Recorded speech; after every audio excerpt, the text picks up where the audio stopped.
This is the On All Cylinders podcast, powered by Summit Racing.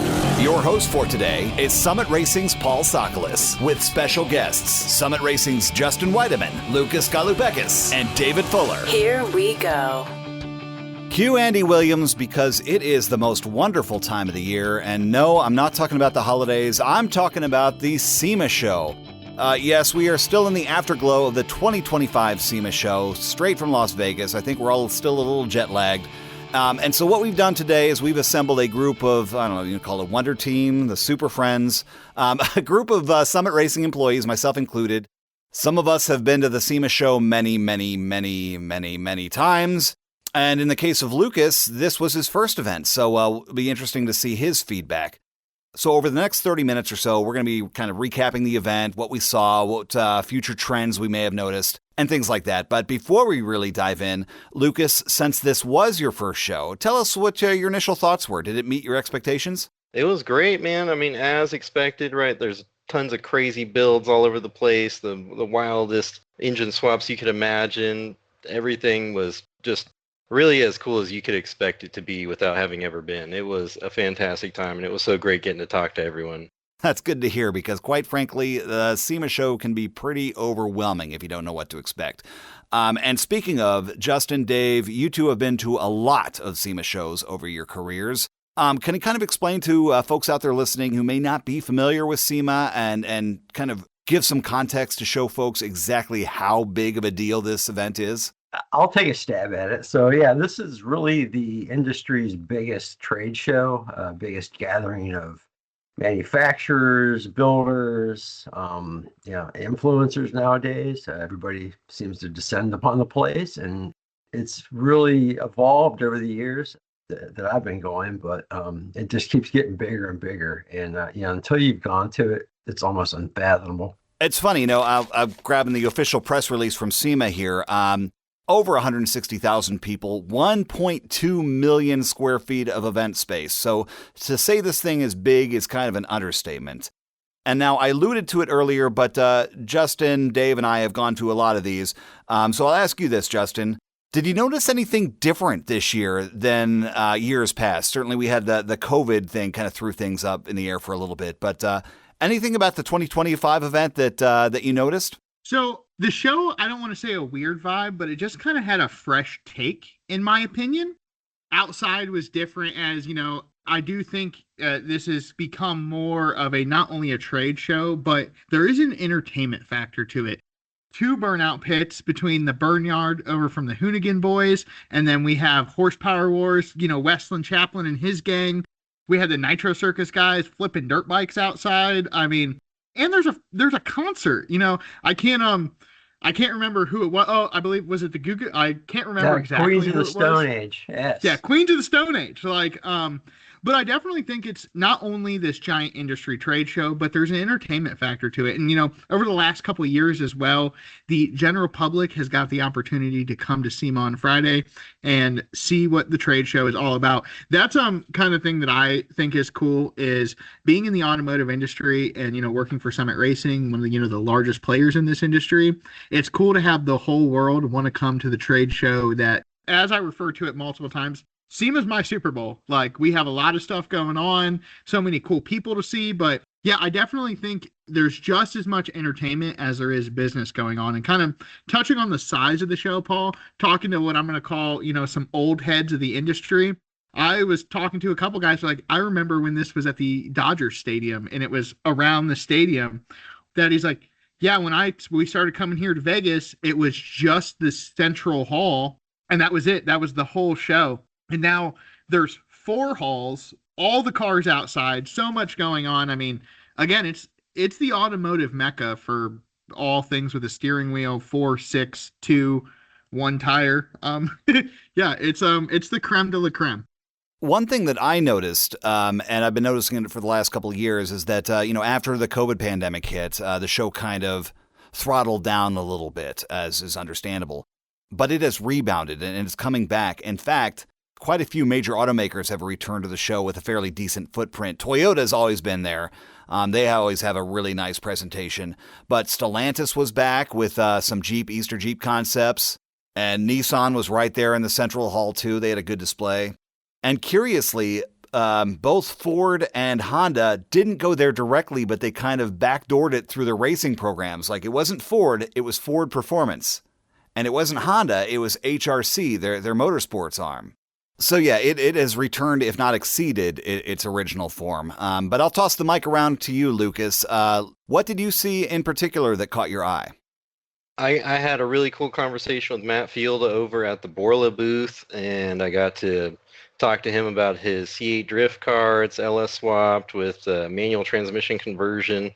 And we just kind of went over that, how he got into cars and everything. And it was a great conversation. Two, it was an incredible car to look at. Just the craftsmanship, talking to him about all the different custom parts and everything they did.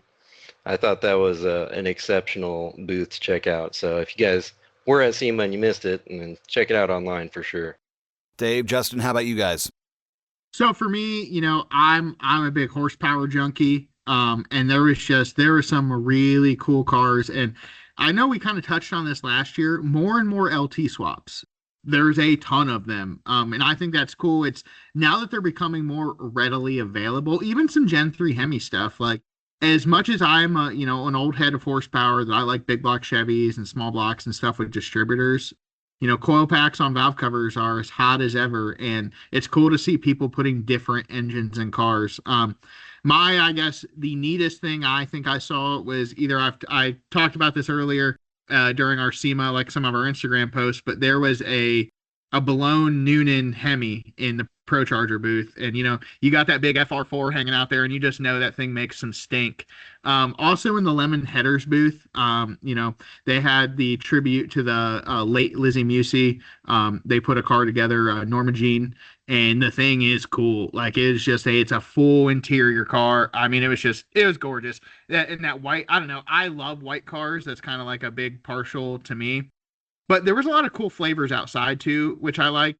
A lot of G-Bot, like there was the, I can't remember the name of it exactly. I think they called it it was a Horn Blaster's car, but it was a Monte Carlo that was wide bodied, and just every time we walked by that thing, there was 50 people taking pictures of it. The Model T on tracks outside too, I thought was just, that was cool. Again, the cool part about SEMA is there is something for everybody. If you're an automotive, you have 1 ounce of automotive enthusiast in you, you're going to find something there that you like. And you mentioned you're a horsepower junkie, right? So the Hoonigan Burnyard, I had a chance to go back behind, like into the staging area. And some of the cars back there were sick. I mean, these superchargers were just a mile high, and that's not a huge space over there either. So watching these guys do their thing with those high horsepower cars in that small space it's pretty entertaining. From a booth standpoint though, I thought our friends at Blueprint had a very nice show. They had the Chip Foose Lincoln Continental in there, which was obviously a very show-stopping car. A lot of people stopped by, but they also had their new LS transmission package as well, which is an award winner. And people were stopped while I was over there in front of that thing, looking at it, asking questions. Obviously got a lot of attention. And then Roadster Shop's another one. They had a lot of nice cars on display over there. So those are the ones that really stand out. And then, companies like Edelbrock and Hawley, where you have multiple brands in there. I mean, there's so much to see in all those booths. I mean, that's nothing new. That's every year with those guys, but there's always some kind of unique new product or many new products on display at both those places. To circle back to the Roadster Shop a little bit, they had the 2 mock cars in their booth where it was a half of an IROC Camaro and then half of a Fox body, and showing off all the chassis. And they built essentially a whole, they looked exactly like the actual car, but it was built out of all welded sheet metal and plate steel. And that was just the dudes, the fabricators over there, man, I hope they get a lot of coffee and cookie breaks, because those dudes do amazing work. Yeah, Roadster Shop, they know what they're doing over there for sure. One of the things that really caught my eye, and I kind of had to take a step back and appreciate what I was staring at. But again, Honda didn't go directly, but Honda Racing Corporation did. And in the HRC booth, they had just an assortment of all their track cars, right? So you had prototype Le Mans cars, stadium trucks, and most importantly, they actually brought the Indy 500 winning car this year. Alex Palou's winning Indy 500 car. And there it was, just sitting in the middle of the booth. So you kind of had to take a moment and say, oh, I'm staring at the actual car that won the Indy 500 this year. I thought that was fantastic. And now you brought up engine swaps, specifically the LT and the Gen 3 Hemi stuff, but it just seems like Coyote swaps were the big thing this year. I'm referring back to the Summit Racing booth. We had a Fox body Mustang with a complete Shelby GT500 drivetrain swap in it. The thing was it was screaming. I loved it. But that wasn't all. There were plenty of other Coyote swaps, including notably I want to say it was a 1970. It was a second gen Chevelle. So classic Chevy muscle car with a twin turbo Coyote that was making, I'm going to guesstimate here, I think he said 1,400 horsepower. So maybe this is the year of the Coyote swap. Who knows? Did any other products really jump out at you as really cool and impressive this year? So one of the coolest products that I saw this year was actually brand new in the Edelbrock booth, and they have it's the biggest supercharger that Edelbrock has ever produced. And the really neat part about it is it's crazy to think of a supercharger with an app on your phone, but essentially, the way superchargers used to work is they still work to this day, is they all have a mechanical bypass.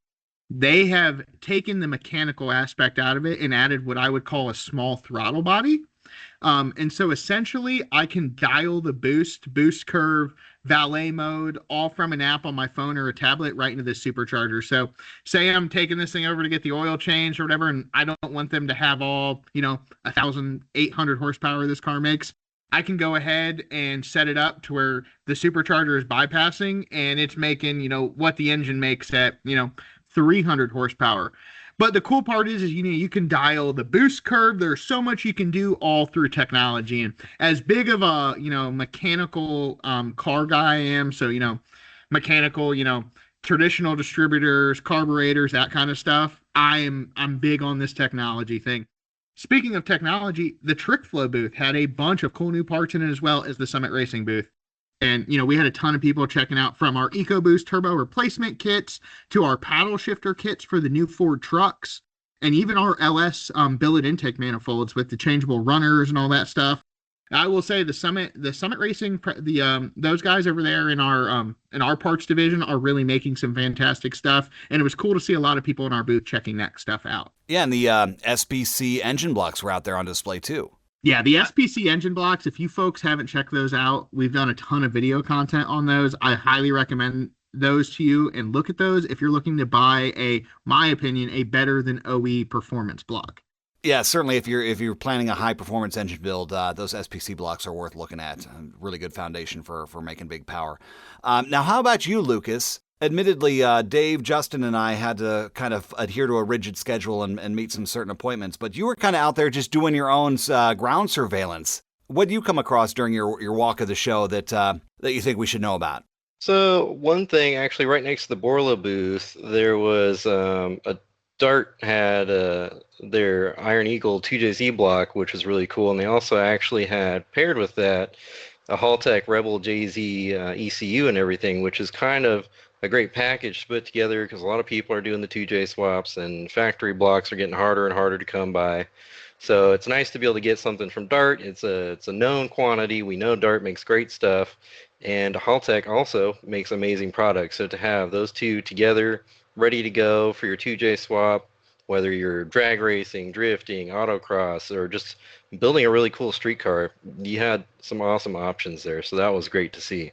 Yeah, if you're not hip with the import scene, the Toyota 2JZ engine is arguably one of the most popular import power plants out there. Inline 6, super strong, takes boost really, really well. So you walk around a show like SEMA, you're going to see the 2JZ stuffed in, like old school Celicas, Forerunners, Land Cruisers. Very popular engine swap choice and capable of making some really big power. Now, how about you, Dave? You've got your nose in the new products catalog probably more than any of us here. What new products did you see that you think warrants discussion? Well, I think there's a lot of good suspension products that have come out, especially there's a lot of Fox body stuff. Detroit Speed, QA1, he mentioned Roadster Shop, all those guys focusing on Fox body platform. So I that's something that stood out as well. Now, we keep mentioning Fox Body, and it's warranted because everywhere you look, there was a Fox Body, and I couldn't be happier about that, by the way.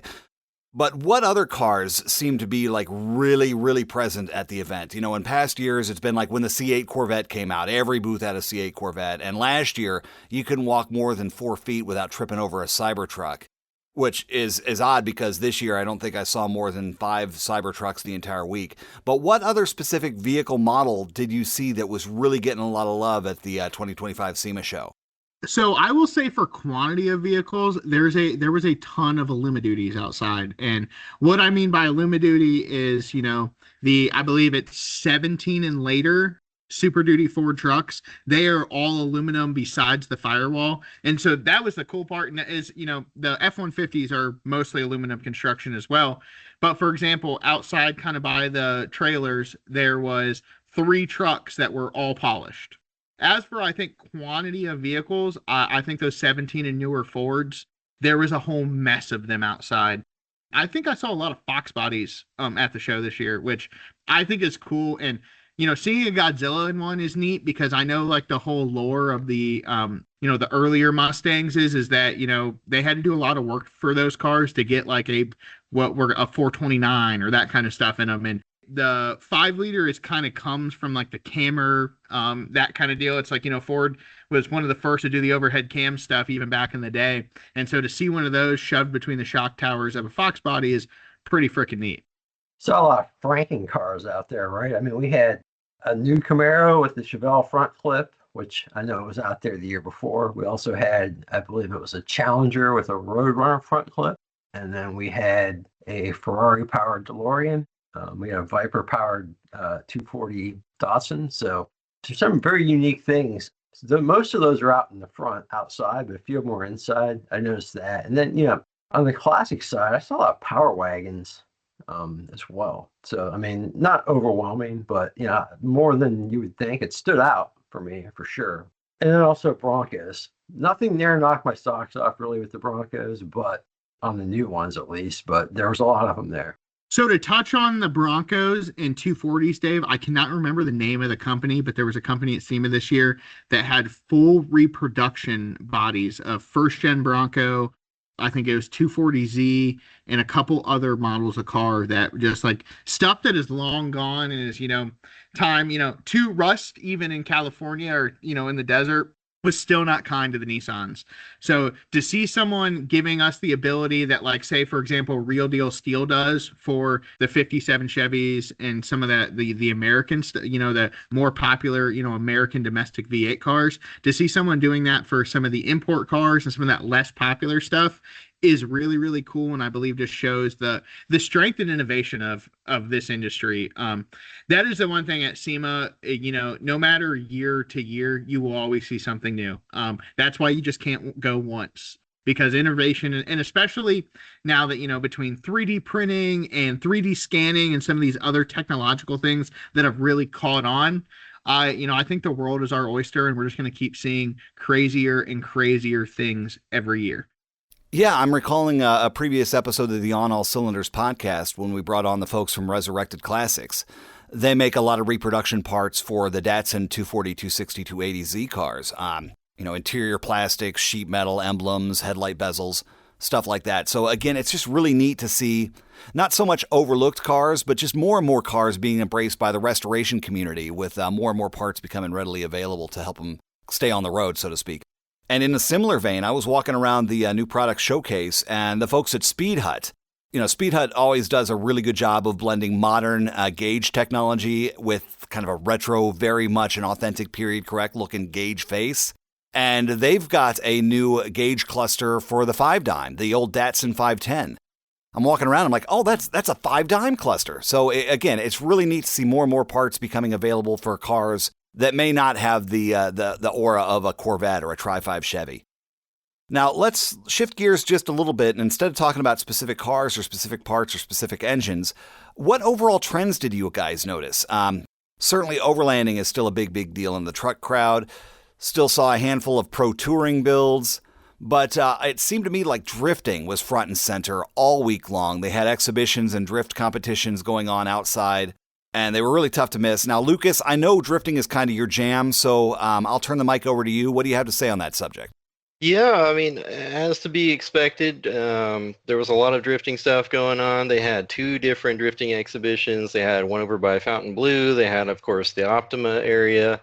So they were doing ride-alongs with people. It was great. It was really awesome to see the welcoming culture that is, so common with drifting and what it's kind of known for being expressed in a place like SEMA where people can go and they can interact and see what it's all about. So also, I was walking through the pits, talking to all the guys. They were so happy to see someone from Summit just poking around, asking questions, being interested in what they were doing.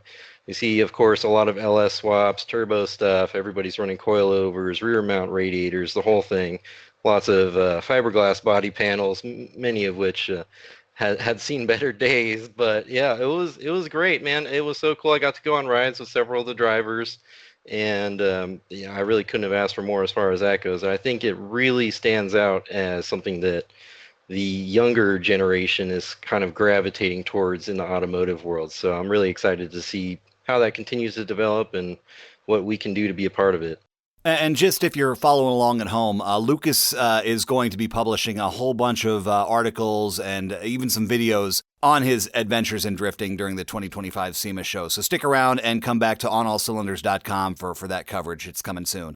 On kind of a similar note, I noticed in terms of customizing, a style customizing trend, a lot of aero kits, a lot of big wings, a lot of splitters. Everything kind of looks like a time attack car now, which not a complaint. I think it looks awesome. But what other styling and customization trends did you guys notice?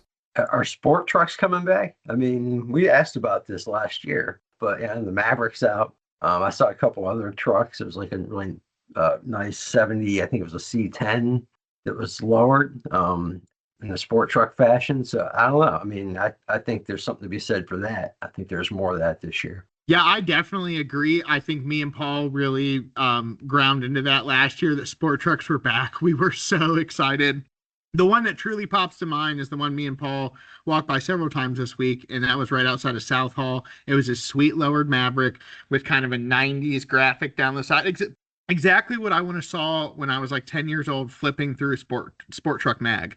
But the thing I guess I noticed and I liked a lot was what I'll call simplistic big trucks outside. So, Mickey Thompson came out swinging this year with their new, I have a set way back that I've stored for a long time, a set of the Baja belted big wide Mickey Thompson tires, to put on a set of classic Weld wheels that have, that side of the Weld division has gone away many, many moons ago. And, I've hoarded some of those Weld wheels, but, Mickey Thompson not only released a tire, but they released a very wide, I believe a 17 by 15 Classic 2, which that's a typical Mickey Thompson 8-hole wheel that we all have known to love. And, we all saw growing up in, various catalogs. And so to see those on trucks outside that, there was a really cool one right outside the Mickey Thompson trailer. It had a Kawasaki trike in the bed as well, but it was an all black truck, 3 simple stripes down the side, not some crazy extravagant lift kit on it. Just, I think it's again plays right into the late 80s, early 90s. It really just needed a set of daylighters and a big old bug guard on the front to complete it. But as we always say, it's just like the only thing that the trend that never recycled was disco, but everything is back. But that 80s truck vibe is strong. And I don't know, I eat that up because those are the kind of trucks I saw growing up and was like, I want to drive one of those. To kind of also play into that, I think what I refer to as rusto mods. So not necessarily a beautiful, perfect vehicle, but something that maybe has original or, lackluster paint on it, but is a super functional, kind of cool hot rod, I think is also super popular right now. Heck with the aesthetics, give me horsepower, drivability, and that kind of, function over form almost kind of deal. But yeah, I think crazy, pretty expensive is still always going to be there. It's still popular, but I think not pretty and fast and slightly dangerous is very hot right now. And I'm so here for it. Now, did you guys get a feel for what future trends might be coming down the pike? I'll point this out, and like it or hate it, EV retrofits are becoming cleaner and cleaner. Back in the day, even 3 or 4 years ago, I recall Chevy brought out an electrified K5 Blazer. But the drawback was, if you looked in the back seat, the entire rear of the truck was a battery. Fast forward to the 2025 SEMA Show, and I'm seeing quite a few electric drivetrain swaps in like Toyota Land Cruiser, FJ Land Cruisers, and C1 Corvettes, and Porsche 911s. But the key difference here is that the batteries are getting so small that they're no longer obtrusive. Like, you no longer have this battery pack staring you in the face when you look in the car, which is undoubtedly going to open up a lot of possibilities for more and more EV drivetrain swaps in the future. So that's one thing I noticed. Another thing I noticed, and we've touched on it already with Blueprint, but in the world of fancy, computer-controlled transmissions, complete drivetrain swaps, where it's not just the engine, it's the engine and transmission combo, are becoming more and more popular. Was I the only one that noticed that? I think you're right on it with Paul, is that I think more and more as I always refer to as late model vehicles as 2000 and newer. But those late model drivetrains, not LSs and 4L60s or 4L80s, just with that's a kind of older overdrive transmission. Now we're into, multiple overdrives and 8-speed, it's not just 4-speed anymore. We're into, 8 speeds and 10 speeds and some other crazy stuff. I think that is very, very prevalent. And that's just going to be coming down the pipe more. We checked out this is super cool, local vendor to us, available through Summit Racing, Gearstar. Their first, they celebrated 25 years this year, and this was their first year displaying at SEMA. Even, for many moons, there's been their Transits inside a ton of different SEMA builds. So to see their booth, and they have their 6L80, 6L90, 6R110 transmission swaps with controllers available. We went from swapping Turbo 400s into stuff to 700 R4s to 4L60s and 80s, and now we're into 6-speed, 8-speed transmissions. It's just it's efficiency. Being able to, as we always say, bake the cake and eat it too, is very, very doable with an overdrive transmission. So I can have a party rear gear like a 373 or a 410 and still have overdrive and be able to drive something down the highway, because there's nothing worse than having a 2-speed glide from the 50s or even a Turbo 400 from the mid 60s and a 410 or 456 gear, and it's just humming down the highway at 3,000 RPMs with a loose converter. And it's, this new stuff it's almost like, as we move farther into modern engines and drivetrains, the driver experience and cab quietness and all this, it's, this isn't, as I say this thing all the time, a lot of this stuff ain't your granddaddy's hot rod anymore. And, hot rods are very enjoyable to drive in a lot of aspects. It's either you can have a race car and a cruiser now in kind of the same package. And it's just kind of like the horsepower thing. 5, 6, 7, 800 horsepower is very doable now compared to, our 350, 400 horsepower alleged Coke can jumping, dollar bill grabbing hot rods of yesteryear. Now, Lucas, one of your primary interests is the import scene, and you spent a lot of time in the import world at the show. We've got a lot of really good imports in the showrooms today. I'm thinking of the Toyobaru twins, and, the Miata is always the answer. What are you seeing in the import world that we should know about? Is drifting really going to hit mainstream, you think? Yeah, I think so. I mean, well, we were walking around, or at least I was walking around looking at a bunch of import stuff. One thing, you always see is a lot of LS swaps, especially in the drifting world, just because it's reliable power, they're simple to work on. It's relatively easy to swap an LS into just about anything because it's a pretty small block. But one thing I did see a lot of was BMWs. They're definitely making a resurgence in the motorsports world. We're seeing a lot of like E36s, E46s. I went for a ride along with Rome Charpentier, and he actually had 2 cars with him. One was an E36, one was an E46, and they actually had transplanted newer BMW engines in there. And because they were, doing an exhibition, they had passengers and stuff like that. They had their cars, the tunes were turned down as much as they could. They were basically running around like 550, 600 horsepower. And I was talking to them a little bit about it, and they were, Rome and his partner, Bryant, were telling me that they're normally running close to 1,300 horsepower in these cars, and they're just taking it. So it's really interesting to see that people are doing something a little different than the typical 2JZ or 1JZ or LS swap in these drift cars nowadays. But while there was some new stuff like that, we also did see a lot of our traditional, LS swaps, big old high ram Holly intakes poking out of the hood, and they were great. They were full-on party vehicles, so it was really cool to see, a little bit of new stuff, but a lot of the old stuff we all come to see and love. Okay, so we've talked about what may be coming, like what the evidence is hinting at, what the trends are pointing towards. But I'll ask you this. What do you want to see? Like, what trends do you hope take root soon? And, maybe we'll spot them at the 2026 SEMA Show. Well, I mean, less crazy lifted trucks out in the front. I'm a little tired of walking through those, to be honest with you. I've been doing the show a long time, so I'm kind of get off your lawn guy, I guess, or get off my lawn guy. But I would love to see more sport trucks. I know I said that earlier, just kind of going a different direction and just seeing more exotic swaps and things like that, more with Coyotes, more Godzilla, just diversifying what people are swapping into their vehicles. So yeah, I'm right there with Dave.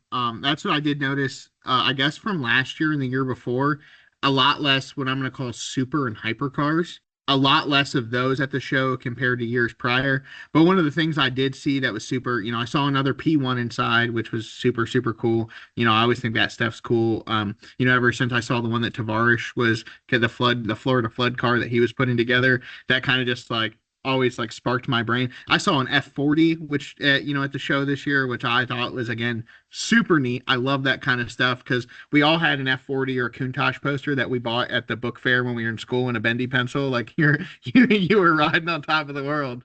Yeah, no, I'm right in the same boat with Dave. Like, I want to see not giant lifted, fabricated sheet metal lifts on these trucks with crazy airbags and all this polished stuff. I want to see more of what the industry's rooted in. Newer, late model cars, classic cars, that kind of stuff. And that's just my bread and butter. But there's always a nice mix of stuff at SEMA. I don't think anything, but I definitely think the lifted trucks and this giant stuff you can't fit in the show has taken over outside. Yeah, I would agree with Dave and Justin that there's a lot of cool stuff outside. A lot of, those trucks, they're fantastic. They're incredible works of craftsmanship, and they obviously take a lot of effort and time and money and everything like that, but they're not quite as relatable as some of the other vehicles we were seeing. So I think while they are cool and they have their place, it would be nice to see maybe some more vehicles. This might be a little bit controversial, but some more vehicles that are a bit closer to what somebody would consider to be attainable for the average person, so that people can go, and if they don't have an opportunity where they live to see these types of cars, they can see something that might be a legitimate option for them to choose and build and work towards over time. Yeah, I think we're kind of all on the same page. And now we'll go into Paul's annual rant. I've said this every year I've gone to the SEMA show, and I presumably will say it every other year I've gone to the future SEMA shows. But I'm just crossing my fingers for a sport compact car revival, right? You talk about those attainable cars that aren't, a $1 billion truck or a $1 billion hypercar. Vehicles that allow aspiring gearheads to, get their foot in the door in the performance world. I'm talking relatively affordable cars like the Ford Focus ST, the Nissan Sentra SER, the Dodge Neon SRT4, cars like that. I'm just optimistic that those kind of sport compacts and hot hatches return to give, the younger generation with limited pocketbooks a chance to really embrace what we all grew up doing. Putting on cold air intakes and a stainless exhaust and a nice lowering kit, right? But looking at my watch, we've been talking for well over a half hour now, so let's begin to wrap up. Is there something we haven't talked about yet that we need to bring up? Can we talk about the Honda minivan, Paul? Oh, shut up, yes. So Honda had what I would call a homage to the classic Type R, those, I can't ever remember, I believe it's Glacier White or Pearl White, the Acuras of the 90s, but they had a white brand new Odyssey minivan and they called it Odyssey Type R, and it was lowered a little bit, had a black wheel on it, had a modern Type R drivetrain in it, and it was just as a Tim Allen would say, I was just like, like I thought it was the coolest thing in the world. Yeah, because they did it right. Like there wasn't a big fancy wing on it. There wasn't all these graphics and aero kits. It was just kind of a lowered, clean, restrained Honda Odyssey in that glacier white with very subtle Type R badging on it. Yeah, chef's kiss. I loved it. Also, to kind of just play back into my childhood, and I think a movie that made a lot of us fall in love with automotive. Can't remember what booth it was in, but they had a ton of the Fast and the Furious cars there this year. So like, that's, the RX-7, they had the Supra from the first movie. There was actually, I think, more than one there. I don't know. I love when people build what do they call, like a homage car to some of those classics, because again, we all love that. And he's like, this is your 10-second car, and we always kind of laughed, if you can't find the tool in this garage, you don't belong working in one. And it takes me back. Like I remember seeing that movie, and it changed. I don't know, it put me on a trajectory to where we're sitting here right now, and I love those. I know they're stealing bank vaults and all sorts of crazy stuff now, but just remember, guys, the first movie started out about cars and racing and having fun, and that's where it matters. And danger to various manifolds. Yeah, I totally agree. Because I remember just as a young child going to car shows like the Cavalcade of Customs down here in Cincy. You could see the General Lee, Kit from Knight Rider, the A-Team Enduro van, and seeing that those cars were real and they actually existed, tribute cars or not, really kind of motivated and inspired me to become a gearhead. And hopefully that does the same for the next generation of enthusiasts. Any other closing thoughts? A couple comments I just make is just pointing out, everything old is new again. There was, I think it was QuickTime Performance, introduced a magnesium wheel. That came out, kind of a throwback. And then I know we did a video on some of the new induction packages at FiTech at the Stromberg setup. Yeah, so just different spins on the fuel injection to give your car that vintage look. I think that was a mild trend going around the show. And then my other comment is I do miss, I have to say, the big three being at the show and making some noise there. I mean, as they were there, from the first time I went to the last time they were there, I think that they got less and less newsy from them. But they usually would bring some sort of news to share. And I think we're missing something there with them being gone. But by the same token, we've really expanded what's going on out front with the drifting. And we had Nitro Circus there and more of the show side of things. So I guess it kind of offsets a little bit, but I do miss that news being broke out there. The mag reproduction parts, I thought that was the coolest thing in the world. That's like my style right there. And you bring me back some gold Moroso big block valve covers and some mag front wheels, I'm all ears. Like next thing you catch me building a 2-lane blacktop car. Speaking of induction systems, that's one of the cool things I also saw in the Edelbrock booth was their new fuel injection setup. And the cool part about it is the issue with some of these throttle body fuel injection kits is that you can't get too radical with the camshaft. Some lobe separation, when you start to get too aggressive, basically the farther you get away from kind of 110 degrees, you get down to 105, 106, the fuel injection is just not happy. It does not play well. From what I've been told, the new Edelbrock kit plays down to, I believe, 102 lobe separation, and the car will run, which is cool because not everybody wants a carburetor. I understand that. I'm not everybody, but a lot of people want fuel injection where you key the car up and go. You don't got to pump it. You don't got to worry. And, seeing that technology get refined more and more to where I can have just a giant hog cam and fuel injection is, I think, really neat. Next thing you know, they're going to have to start adding vacuum pumps because the brakes don't work. Nothing like mixing a rowdy cam with fancy modern fuel injection, right? All right, with that said, let's wrap this up. Guys, thank you so much. This has been our recap of the 2025 SEMA Show. And yes, stick around because we'll be doing a recap of the 2026 SEMA Show this time next year. But I know this was kind of last minute, so I appreciate you all taking the time to carve out some of your busy post-SEMA schedules to talk with us. Thank you, Paul. Absolutely. Yep, see ya. Thanks, Only Paul. like 352 days to go. It's the most wonderful time of the year. This has been the On All Cylinders podcast. Powered by Summit Racing. Check out new episodes coming soon at OnAllCylinders.com. OnAllCylinders.com. Thanks for listening. See you next time.